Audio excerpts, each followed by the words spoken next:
Hello and welcome to a new video. Today we're going to talk about French and how you play a very fast feudal, fast-paced, heavy on the micro and macro front French. And this is going to be one of those build orders where you can finish games really quickly against players who go very defensive against French, such as second TCs, or players who go for the more typical spearman horseman type of play.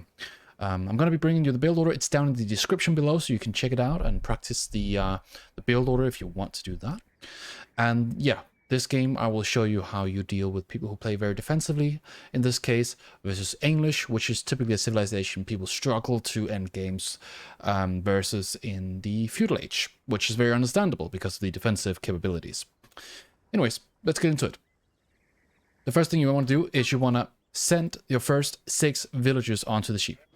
You want to queue up your vills, and you're going to send your scout forward. You want to go and see if you can try to get a sheep like this. If you get that 4th sheep, what it allows you to do is you don't need to get back with sheep before you age up. And if you have that 4th sheep, you can go really aggressive with your scouting and immediately go across the field, get to your opponent's base. It's a really smart way to extend your scouting time by being out on the map more, and you will potentially get more sheep, which is really important when you play aggressively with the French, because you need a lot of food. You're going to be going with your 7th villager from your TC to build this house, and then back to food. So it's a 7-3 split. This next 3 villagers here are going to go onto the gold. This will allow you to age up at about 2:15, standard age up time. You send your scout forward, and you look where are their gold spawn and their first woodline, because those are places you're going to be hitting. You can go around their base, try to find sheep as well. In the base, because you have pretty fast villager production, your villager food consumption is also going to be higher, because you actually need almost 5 villagers to constantly produce from your TC, which means at about 2 minutes you're going to run out of sheep here if you did not get that 4th sheep. So you cannot go aggressive scouting like this around your opponent's base if you did not get that 4th sheep. So when you are clicking on your gold, you see you're below 3,900 gold. You can age up, just as long as you have the food as well, which should be at about 212. And you can send your villagers out, drop off all your food, and build the School of Cavalry. I recommend building it where you have space to also build a few archer ranges beside it. So if the game goes into Castle Age and you want to get a keep up to reduce the cost of archer range and stable units, you can use that in your base, and you won't have to build new buildings around it. So we're kind of we're going for this pre-layout for the potential keep that we might make later if the game isn't finished early. You're gonna take these 5 villagers and you're gonna shift click them onto the woodline after, so they won't go back to food. Your TC will be rallied onto food until you have 11 villagers, but these 5 villagers are going to be shift clicked onto the woodline. One of the villagers will build a lumber camp, another one will build a house, and the 3 other villagers will be chopping down the wood. This will make it a lot more effective, as you don't have 5 villagers building, and you just have the 2 that are required. Drop off your food, keep running until you have 11 on sheep. And then what you do after that is you rally another 3 onto gold. You might think, why do I need 6 villagers on gold? Well, we need 5 villagers to constantly produce knights, and we also need to get upgrades. But we don't need to necessarily put another 4 villagers on gold later on when we want to get upgrades. We can go for that more slowly. So you rally 11 on food, then you want to go up to 6 on gold, and then you go back to food again. You only need 5 on wood for archer production. And I'm going to talk about archers a little bit later, because it's really important that we talk about the balance in your army comp when you're playing as the French. Because that's where a lot of people get them wrong, I feel. The knights are going to come out at about 412. You can probably get this a few seconds earlier, but if you get them out at 420, it's okay. Get your knights out. Don't go and lose your first knight. It's really important that you keep your knights alive. And if you don't keep them alive, make sure that you got some value from them. If you're playing against somebody who's going 2TC, which I have already identified here by clicking on the stone, I can see that he has gathered down to below 850, which means the second TC is coming up. then what you should do is you should try to figure out where is that being placed. Typically for English, that's placed on the gold. He has back gold here. And so we're going to go into the back, try to see if we can find some villager kills. If you can't find villager kills, just wait a little bit and we can dive the woodlines later on. It's really important that we don't lose the first knights, because if we do that, that's the same as, you know, if you're doing a longbow push. Most people have tried doing that, where they lose their first 2-3 longbows and now they have no tempo whatsoever. The whole point of this build order is we're playing really fast, but if we lose our first few knights, then we have kind of lost our tempo. So you go and you scout, just as you would with longbows. You bring your scout forward first so you don't run in with your knights. The vision for TCs isn't as long as you might think, so you can kind of hide your knights out here.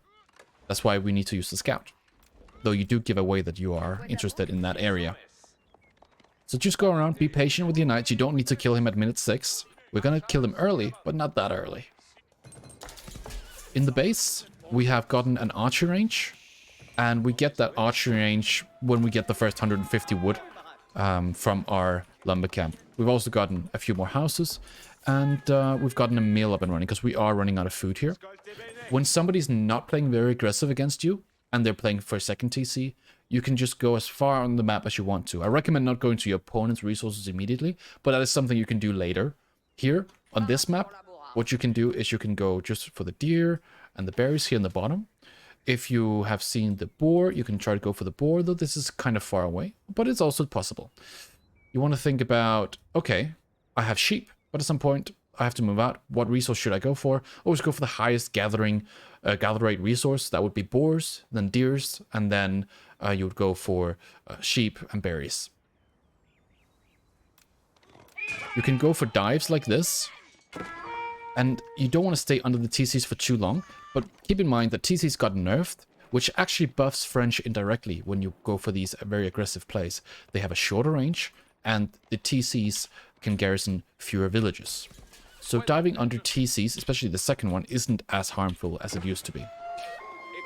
Another way to ameliorate the damage and the problem that creates for diving is to go for blacksmith and get +1 ranged armor.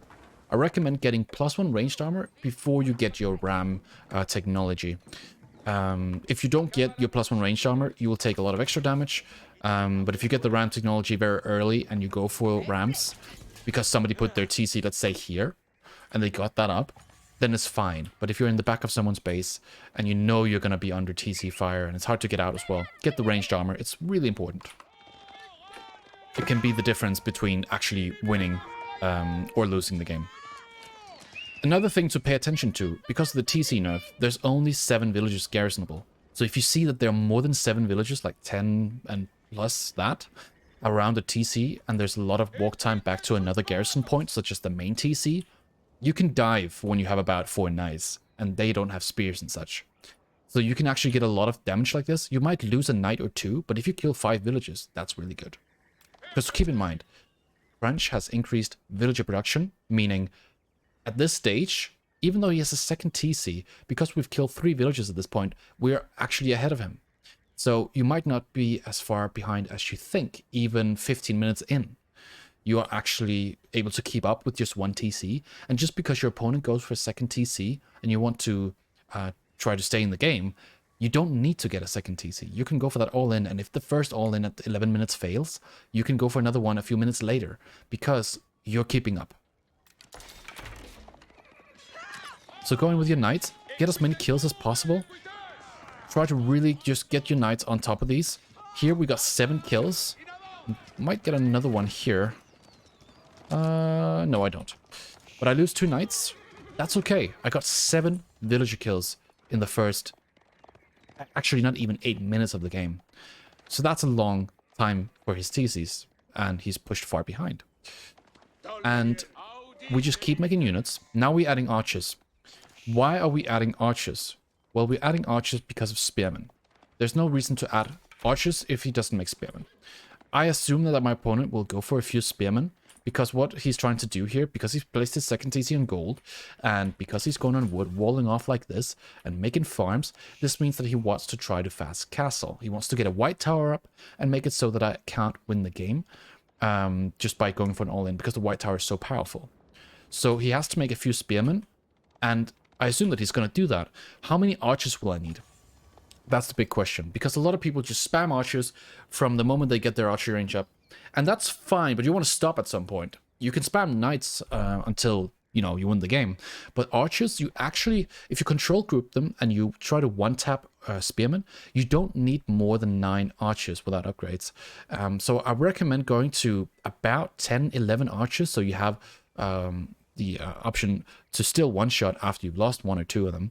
Because once you've taken out a few of their spears at this stage in the game, at around 10, 11 minutes, and they have maybe 5, 6, 7 spears, you're absolutely fine with your knights to go in when you have the ranged armor. So get that control group to above 9 archers, and you can one-shot spears.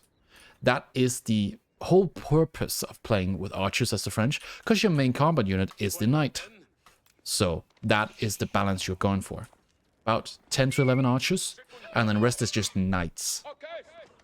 Obviously, if you're facing 30 spearmen at minute 16 or something crazy like that, maybe get a few more archers, because it's going to take a ton of time to shoot all those spears. So, yeah, obviously, be logical about it, but the whole point is, we don't need as many archers as we think. We went for another dive here, we got another 2 villager kills, and we kept pushing his villagers around. Remember, villagers that are pushed around like this, they're all idling, and so his economy is effectively staled right now. He has nothing going for him. So the army value for me is very high, and the worker kills is on 9 at 9 minutes. That is super strong. Let's go back to our base first. So we're about 9.5 minutes into the game. We don't have any more sheep, so we've gone for a few berries over here as well. We've gone for the deers here. We are gathering a little bit too much food for what we're trying to do. We're getting our ranged armor, and now we want to go into siege engineering, so we have to switch some of our villagers around. Don't be afraid to macro around with your villagers. If you're gathering 400 food and you don't have any gold to make knights, switch some of your villagers over to gold, or wood for that matter. Just try to macro towards what you're trying to do. So if you're trying to make only knights and you have 2 stables, you want to have at least 10 on gold and about 14 to 15 on food approximately. But if you then see, I have that split and I still have 200 food too much, take 3-4 villages and put on wood instead. So just look at your macro and then think, okay, how can I fix this? Knights, archers, the scout, try to use your scout to look around corners.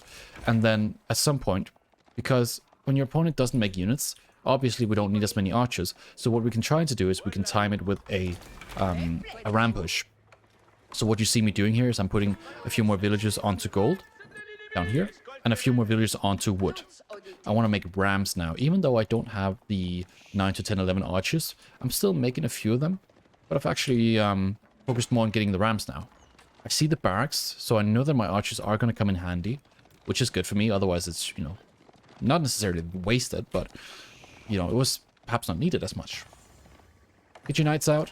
You got your ranged armor. Build the rams. You only need about 2 rams to go for this push, and then you're going to be absolutely fine to take out a second TC. You can hide your archers inside the rams, and then they can pop out, and you can win that way. We didn't go for the ram push here. We found his villagers, and then we took those age-up villagers, and he couldn't go for the white tower. We're quickly jumping into another game here. It's the exact same matchup, and we're still doing the knight archer stuff, exactly how the last game went.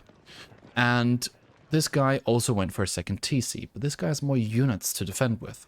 And we are actually going to take a look at how that ram push works. We're about 8 minutes into this game. The last game we, by the way, won because of the white tower villagers being disrupted by the knights. So I sent them around the back, and then I caught him trying to go for an age-up. So he couldn't get through, and he lost his villas.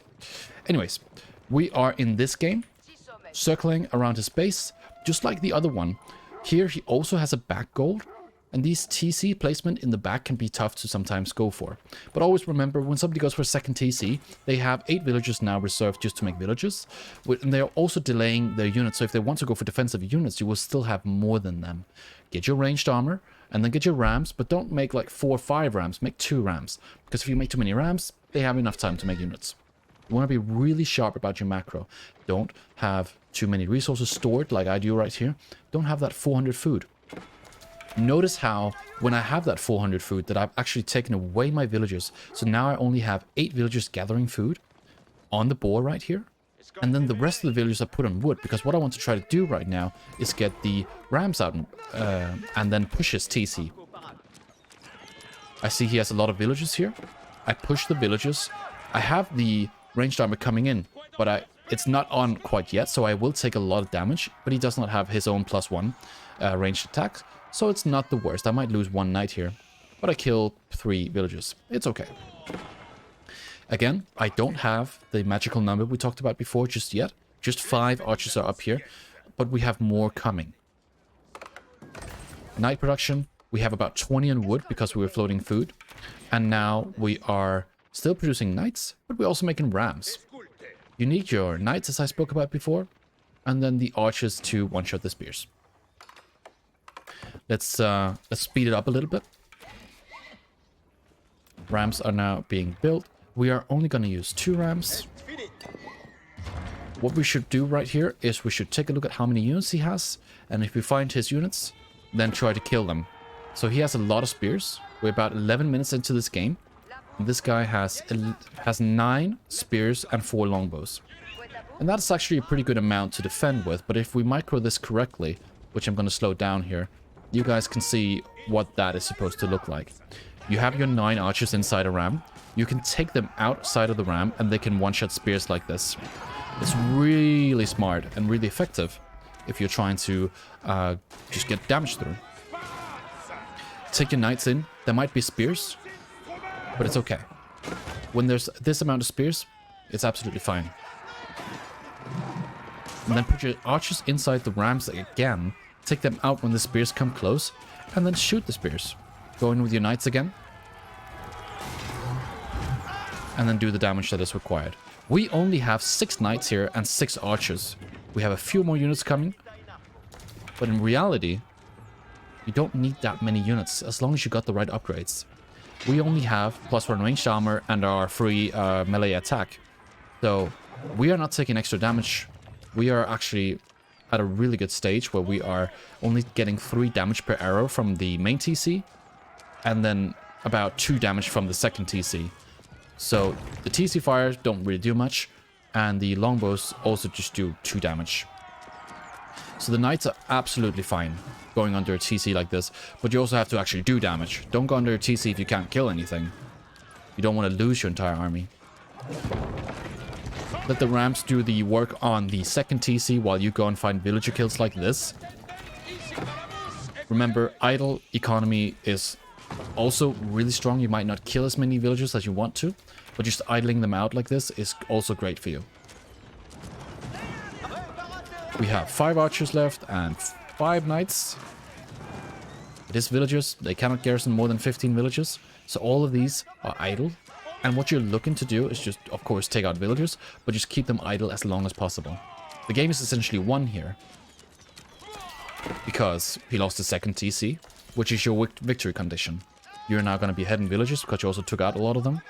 And if you just keep making units, you will inevitably be able to overwhelm him. Here, we lose our ram. We run out of military, so he's not dead yet. He doesn't surrender.